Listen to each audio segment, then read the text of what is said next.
Βρισκόμαστε στις πηγές του Λούρου ποταμού στον Άγιο Γεώργιο Πρεβέζης, λίγο βορειότερα από την πόλη της Φιλιππιάδας.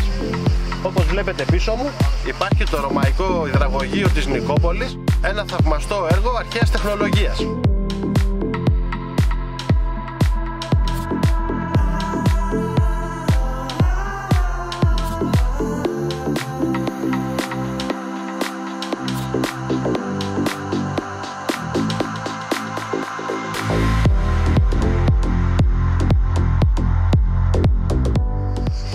Το ότι περπατάω πάνω σε ένα κτίσμα 2.000 χρόνων απλά μου φαίνεται απίστευτο.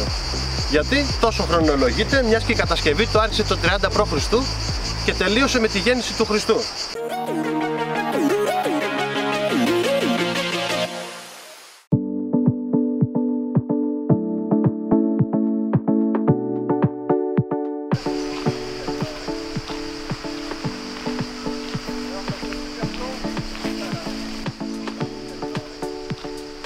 Βρισκόμαστε στις πηγές του Λούρου ποταμού στον Άγιο Γεώργιο Πρεβέζης, λίγο βορειότερα από την πόλη της Φιλιππιάδας. Όπως βλέπετε πίσω μου υπάρχει το ρωμαϊκό υδραγωγείο της Νικόπολης, ένα θαυμαστό έργο αρχαίας τεχνολογίας.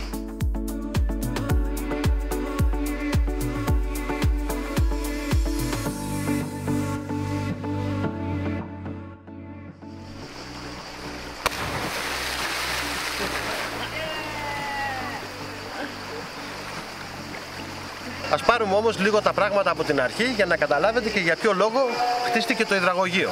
Το 31 π.Χ. έγινε η μεγάλη ναυμαχία στο Άκτιο, όπου οι δυνάμεις του Αύγουστου Οκταβιανού συγκρούστηκαν με τις δυνάμεις του Μάρκου Αντωνίου και της Κλεοπάτρας. Στην ουσία αυτή η μάχη σήμανε το τέλος των ελληνιστικών χρόνων και την αρχή της ρωμαϊκής περίοδου.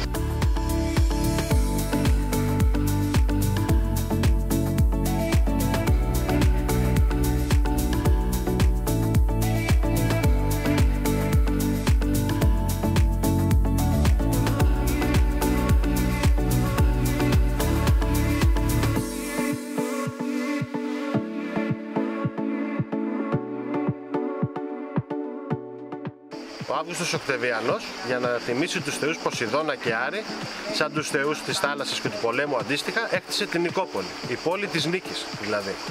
Η Νικόπολη βρίσκεται κοντά στη σημερινή πόλη της Πρέβεζας. Αφού έφερε τους κατοίκους των γύρω περιοχών να μετικήσουν, δημιούργησε μία πόλη 150.000 κατοίκων. Και κάπου εκεί αρχίζουν τα προβλήματα, διότι τα πηγάδια και η μεταφορά του νερού με βαρέλια από τοπικές μικρές πηγές δεν έφτανε. Έτσι δόθηκε η εντολή από τον Οκταβιανό για την κατασκευή του κολοσιαίου έργου, όπου μεταφέρθηκε άφθονο νερό από τις πηγές του Λούρου ποταμού.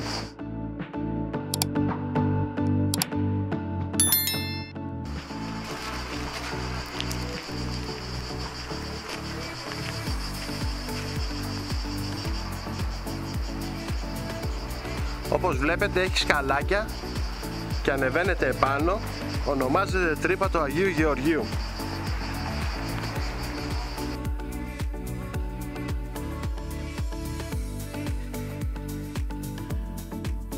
Υπάρχει και μια πινακίδα, έχει κάποιες πληροφορίες. Προχωράμε να δούμε και λίγο το μονοπάτι που οδηγεί επάνω στην τρύπα.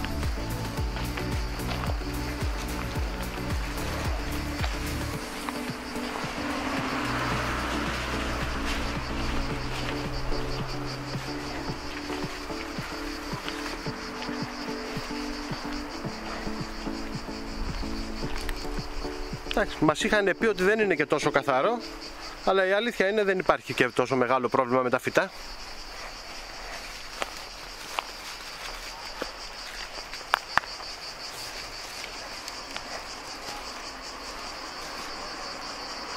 Βλέπουμε αριστερά, άμα γυρίσω την κάμερα,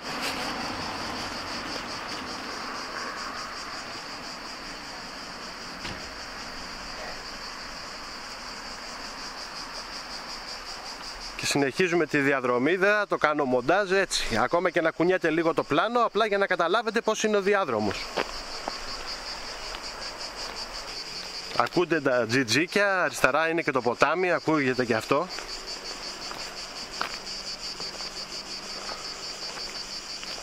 Όπως σας ανέφερα και στην αρχή του βίντεο, το μήκος της κατασκευής είναι 50 χιλιόμετρα και εργάστηκαν χιλιάδες σκλάβοι για να ολοκληρωθεί.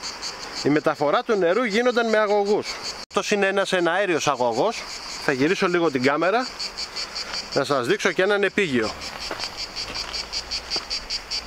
Έτσι ήταν η επίγη.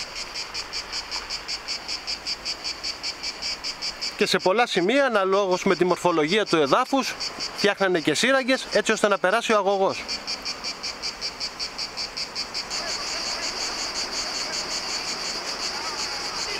Το ότι περπατάω πάνω σε ένα κτίσμα 2.000 χρόνων απλά μου φαίνεται απίστευτο. Γιατί τόσο χρονολογείται, μιας και η κατασκευή του άρχισε το 30 π.Χ. και τελείωσε με τη γέννηση του Χριστού.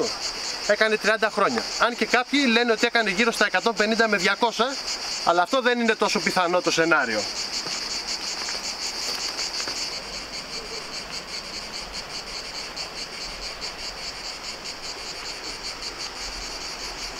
Απίστευτο, κοιτάξτε απέναντι πως φαίνεται.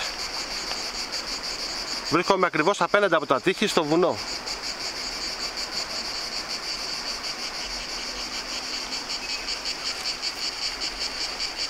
Άλλος ένας κύριος έχει ανέβει στο τείχος που ήμουν πριν και εγώ.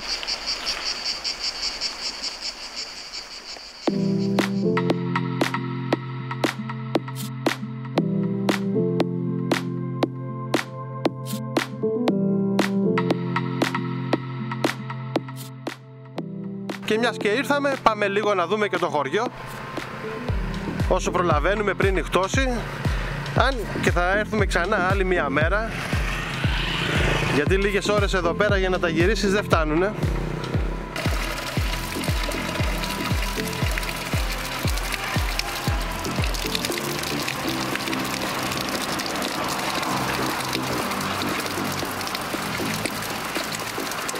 Όταν λέμε δροσερό, εννοούμε δροσερό. Και ευτυχώς που σκεφτήκαμε να συνεχίσουμε από το υδραγωγείο, γιατί είναι απίστευτα όμορφο το μέρος.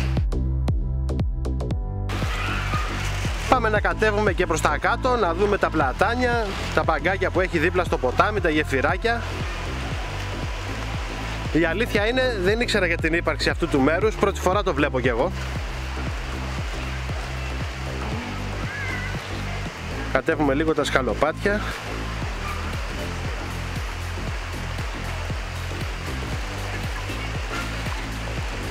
Οι υπόλοιποι όμως το ξέρουν, βλέπουμε πικνίκ, έχουν έρθει με τα ψυγιάκια τους εδώ εφοδιασμένοι. Σήμερα έχει και κάψωνα, οπότε νομίζω είναι το κατάλληλο μέρος για να έρθει κανείς.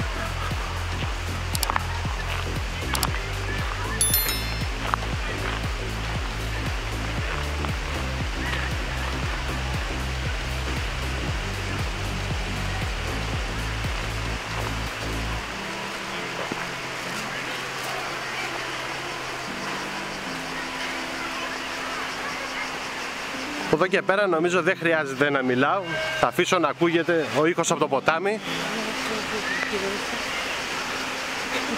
Απλά μου κάνει εντύπωση, κοιτάξτε ένα παγκάκι μέσα στο ποτάμι.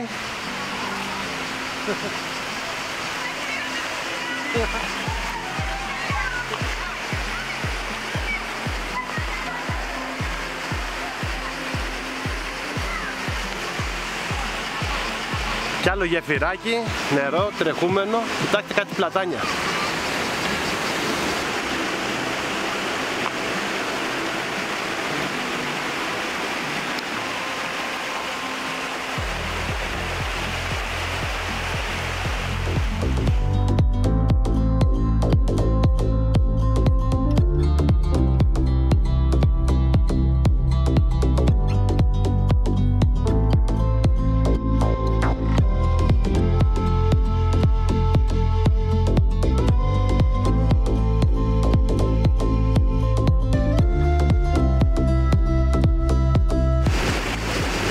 Όπως καταλάβατε, έχω μπει μέσα στο ποτάμι.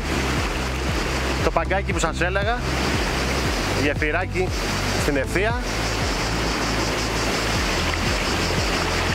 και περνάω απέναντι. Δεν έρχεται με δύναμη το νερό, απλά είναι πάρα πολύ κρύο.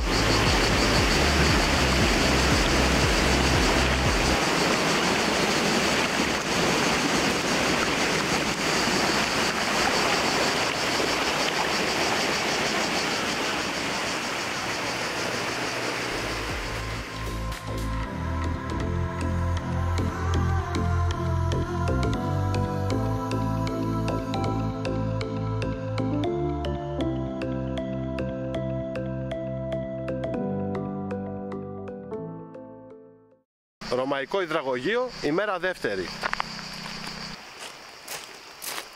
Θα κάνουμε και την πρώτη απόπειρα να δούμε πόσο κρύο είναι το νερό. Η αλήθεια είναι το περίμενα πιο κρύο, εντάξει. Όχι για να βουτήξεις όπως κάνανε οι προηγούμενοι, αλλά να βάλεις λίγο τα πόδια σου εδώ, είναι μια χαρά.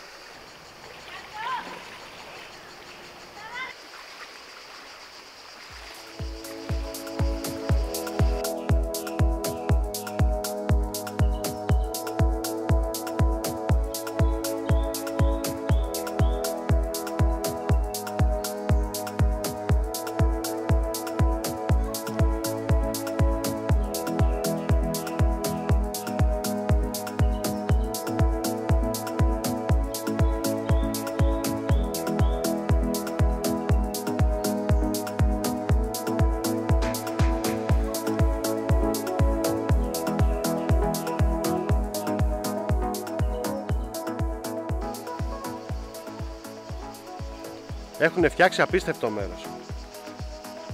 Είναι τα πλατάνια, το έχουν ομορφύνει έτσι με τα γεφυράκια, το νερό που τρέχει από παντού. Στο βάθος, αυτό που σας έδειχνα και την προηγούμενη φορά, η ψισταριά, όποιος θέλει έρχεται, ανάβει φωτιά, ψήνουνε και έχει μετά τα παγκάκια να κάτσεις, να φας. Για δροσιά δεν το συζητάμε, ειδικά τώρα το καλοκαίρι, είναι ό,τι πρέπει. Το περπάτημα συνεχίζεται, κάτι που δεν είχα δει την πρώτη μέρα που ήρθα. Έχει εδώ άλλο ένα γεφυράκι